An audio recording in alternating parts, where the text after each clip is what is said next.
भिलनी महातपस्विनी शबरी जा को नाम, मतंग मुनि कह कर गए तो हे मिलेंगे राम।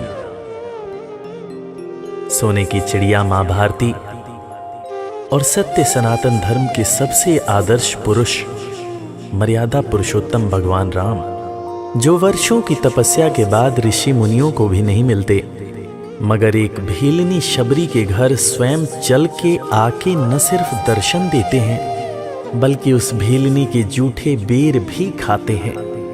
और बाबा तुलसी ने क्या खूब कहा है कि प्रबल प्रेम के पाले पड़कर प्रभु का नियम बदलते देखा, अपना मान भले टल जाए भक्त का मान न टलते देखा। भाव नहीं तो कुछ भी नहीं है, लाख करो गुणगान, भाव के भूखे हैं भगवान, भाव के भूखे हैं भगवान।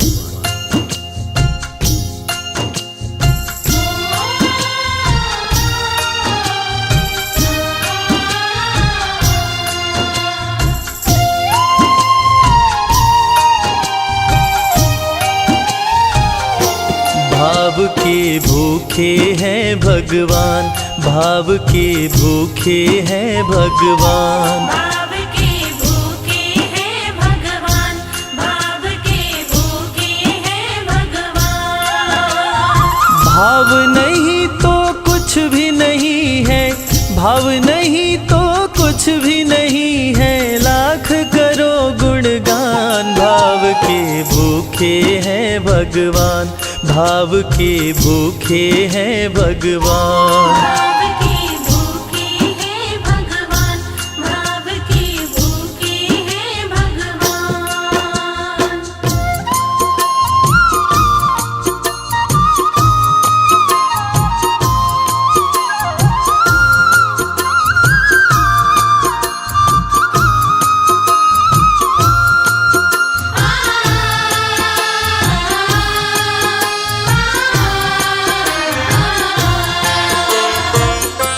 एक थी शबरी भक्तन, न्योछावर करके तन मन, मतंग मुनि के संग में करती थी प्रभु का कीर्तन।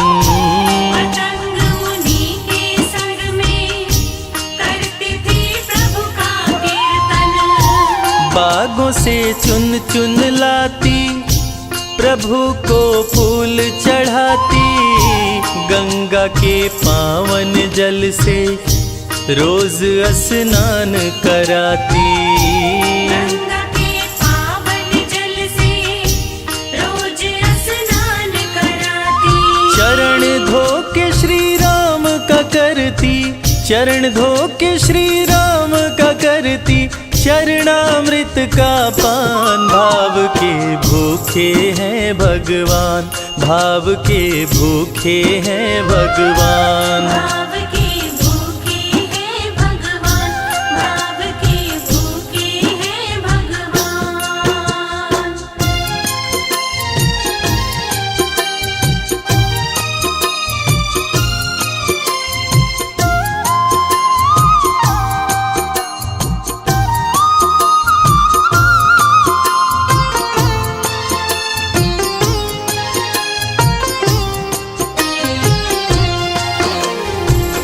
धैर्य एक ऐसा प्रसाद है जो इंसान को महान बना देता है। मतंग मुनि मां शबरी से कह गए कि शबरी तेरे दरवाजे राम जरूर आएंगे, और शबरी ने 10,000 साल तक प्रतीक्षा किया। शबरी को देखने वाले न सिर्फ उसे पागल कहते थे बल्कि कहते थे, ये कौन दिखात कुटी मां नारी ते उत जाती है मूद भरी, छिन भीतर बाहर होत छिना सुख सो नहीं बैठत एक घड़ी, यही के तन में कछुपीर भई ये वियोगिन मानस माहि जरी, अब जान पड़ी रघुनाथ के प्रेम की मूर्ति रूप ये है शबरी। मतंग शबरी को बताए, बहु भांति समझाए, सबर कर कुछ दिन शबरी, मिलन के दिन अब आए। सबर कर कुछ दिन शबरी, मिलन के दिन अब आए। राम जी तुमसे मिलेंगे, मेरी कुटिया में आकर शबरी को धैर्य बंधा कर समाधि लिए गुरुवर। शबरी को धैर्य बंधाकर समाधि लिए गुरुवर। राम नाम में लीन हो गई, राम नाम में लीन हो गई, गुरु से पाकर ज्ञान। भाव के भूखे हैं भगवान, भाव के भूखे हैं भगवान। भाव के भूखे हैं भगवान, भाव के भूखे हैं भगवान।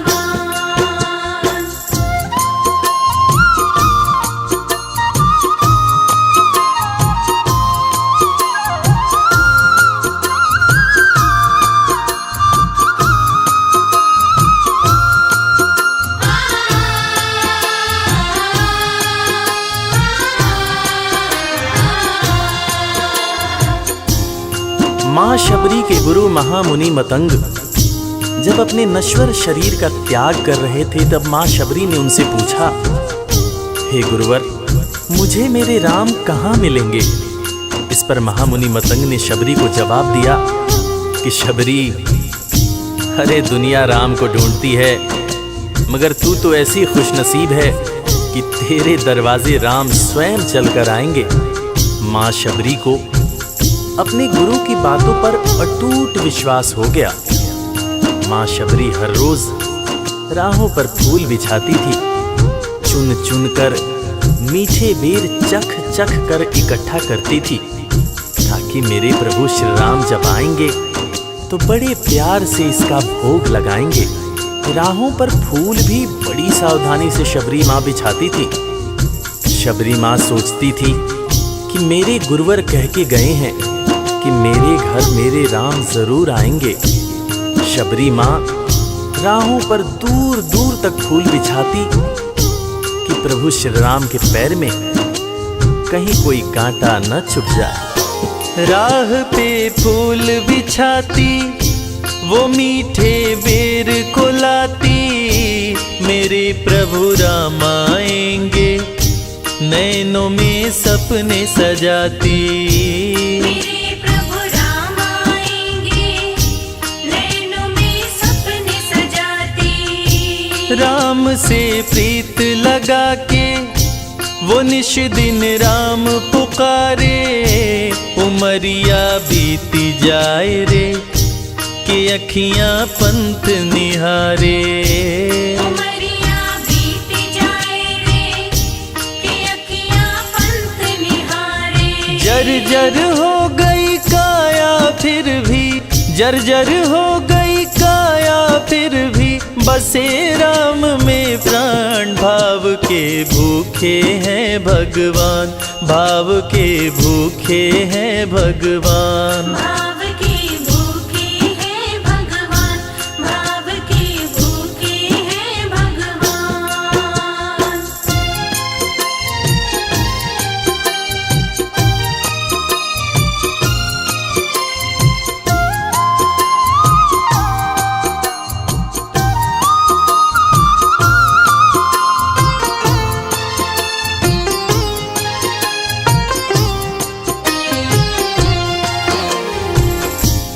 समय समय के साथ बीतता गया। माँ शबरी अब बूढ़ी हो गई। माँ शबरी की उम्र जैसे जैसे बढ़ती गई, प्रभु श्री राम के प्रति उसका प्यार और भी ज्यादा गहरा होता गया। माँ शबरी जो इस जन्म में तो भीलनी हुई थी, मगर अपने पूर्व जन्म में वो एक बहुत बड़े राजा की रानी थी। प्रयागराज, जहां पर कुंभ का मेला लगता है, एक बार वो अपने राजा के साथ उसी कुंभ के मेले को देखने पहुंची। अपने पूर्व जन्म में भी मां शबरी को प्रभु श्री राम से उतना ही ज्यादा प्यार था। उस वक्त रानी ने अपने पति से ये इच्छा जताई कि मैं बाहर जाकर संत महात्माओं के साथ भजन कीर्तन करूंगी, जिस पर उसके राजा पति ने ये कहकर मना कर दिया कि एक महारानी को इस तरह के छोटे लोगों के साथ बैठना शोभा नहीं देता। ये बात महारानी के हृदय में चुभ गई। महारानी ने गंगा के पानी में जाकर अपने प्राण त्याग दिए और ईश्वर से कहा, हे मेरे प्रभु, हे मेरे राम, इस जन्म में तो आपने मुझे बहुत खूबसूरत बनाया है, अगले जन्म में चाहे मुझे कुरूप बना देना। इस जन्म में आपने मुझे उच्च कुल में जन्म दिया है, अगले जन्म में चाहे तो मुझे भीलनी बना देना। मगर हे प्रभु, मेरा अगला जन्म जब भी हो, मुझे ये सौभाग्य जरूर देना कि मैं तुम्हारे नाम को जपूं, मैं तुम्हारा नाम लूं, मुझ पर कोई बंधन न हो। वो राजकुमारी अगले जन्म में माँ शबरी बनी, वही माँ शबरी जो कुटिया में प्रभु श्री राम की राह देख रही थी। वो सुंदर आसन लगा के स्वच्छ कुटिया को सजा के राह आंचल से बुहारे प्रभु का ध्यान लगा के। राह आंचल से बुहारे प्रभु का ध्यान लगा के। और ना अब तड़पाओ राम मेरे, आ भी जाओ दरस बिन शबरी व्याकुल, राम मेरे दरस दिखाओ।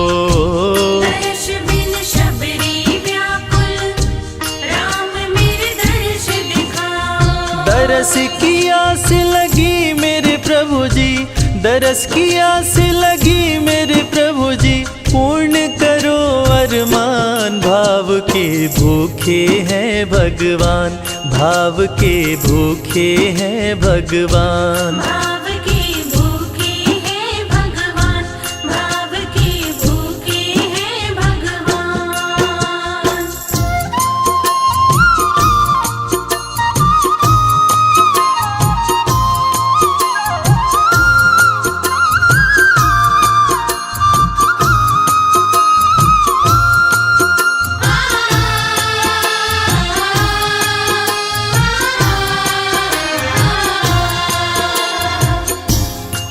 अजगर करे न चाकरी, पंछी करे न काम, दास मलूका कह गए सबके दाता राम। और हम सबके परम पूज्य बाबा तुलसीदास ने रामचरितमानस में भी कहा है, राम से बड़ा राम का नाम।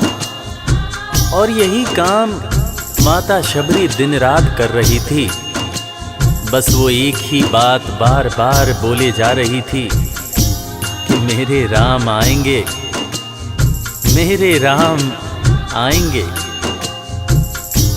वो हर वक्त हे राम बोलती रहती थी। प्रभु श्री राम जब अपने भाई लखन के साथ माता सीता की खोज में वन में दर दर भटक रहे थे, तो उनके कानों में ये आवाज गूंजी। उन्होंने अपने भाई लखन से कहा, प्रिय अनुज, ध्यान से सुनो। मेरी एक माता है जो वर्षों से मेरी प्रतीक्षा कर रही है। मैं भी अपनी माता को देखने के लिए बहुत व्याकुल हो रहा हूं। चलो अनुज, माता शबरी की कुटिया में चलते हैं। प्रभु श्री राम माता शबरी की कुटिया में आते हैं। माता शबरी की नजर जब प्रभु श्री राम के ऊपर पड़ती है तो माता की आंखों से खुशियों के आंसू धारा प्रवाह बहने लगते हैं। माता शबरी रो रो के कहने लगती है, मेरे राम आप आ गए, मेरे राम आप आ गए। आंसू भरी आंखों से माँ शबरी प्रभु श्री राम और वीर लखन को देखे जा रही थी। दोनों हाथों को जोड़कर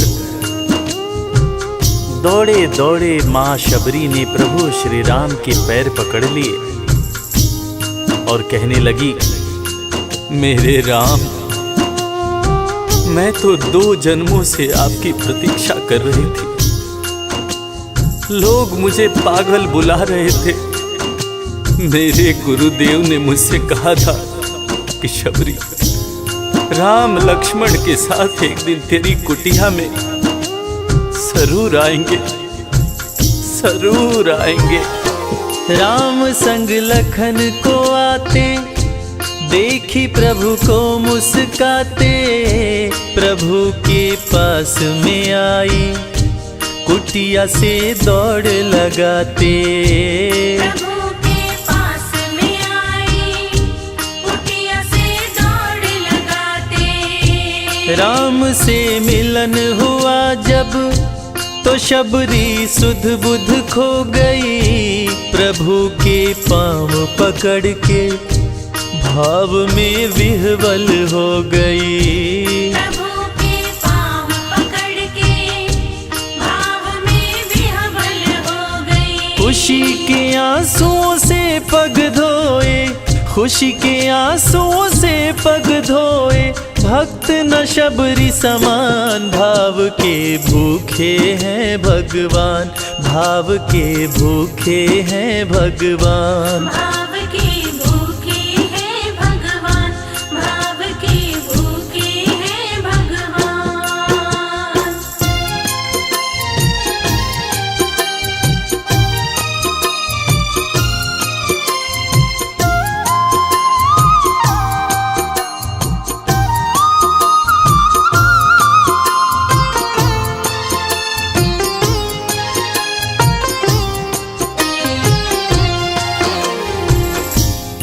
मित्रों, मैं रविराज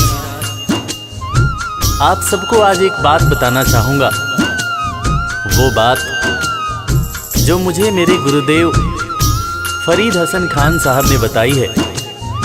और वो बात ये है कि ईश्वर को हमारी ज़रूरत नहीं है, हमें ईश्वर की ज़रूरत है। ईश्वर हमारे बिना भी पूर्ण है, मगर हम ईश्वर के बिना हमेशा ही अपूर्ण हैं। हम पैदा तो इंसान के रूप में होते हैं, मगर अंत में हमें उसी परमात्मा के पास जाना होता है। इसलिए हमें जीवन में हर वो कार्य करना चाहिए जो ईश्वर को पसंद हो। और ईश्वर को सिर्फ यही पसंद है कि हम नेक दिल बने, दयालु बने और सदैव ही अच्छाई के मार्ग पर चलें, चाहे कितनी भी कठिनाई क्यों न हो। और हमेशा अपने परमात्मा को याद करते रहें, चाहे ईश्वर के रूप में, चाहे अल्लाह के रूप में, गुरु नानक देव जी के रूप में, चाहे ईसा मसीह के रूप में। जो भी इंसान ईश्वर को याद रखता है वो कभी जीवन में किसी का बुरा नहीं कर सकता। बुरा करना तो दूर की बात है, वो किसी का बुरा सोच भी नहीं सकता है। उसका मन हमेशा साफ और शांत रहता है। मन हो गर निर्मल संजय, प्रभु जी दौड़े आते, प्रसाद की बात करें क्या, वो जूठे बेर भी खाते।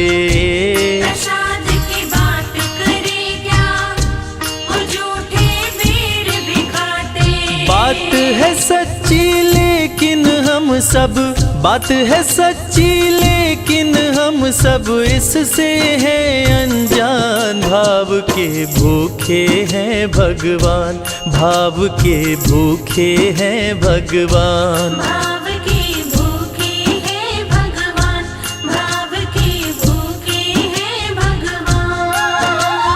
भाव नहीं तो कुछ भी नहीं है, लाख करो गुणगान। भाव के भूखे हैं भगवान। भाव के भूखे हैं भगवान, भाव के भूखे। इस कथा के लेखक पंडित संजय तिवारी जी, साउंड इंजीनियर श्री कैलाश डंडरियाल जी, मैक्स स्टूडियो दिल्ली। संगीतकार लवली शर्मा। मैं आपका अपना रविराज और वीर म्यूजिक परिवार की तरफ से आप सभी को कोटि कोटि प्रणाम करता हूँ। किसी भी त्रुटि के लिए हम क्षमा प्रार्थी हैं। बोला भक्त और भगवान की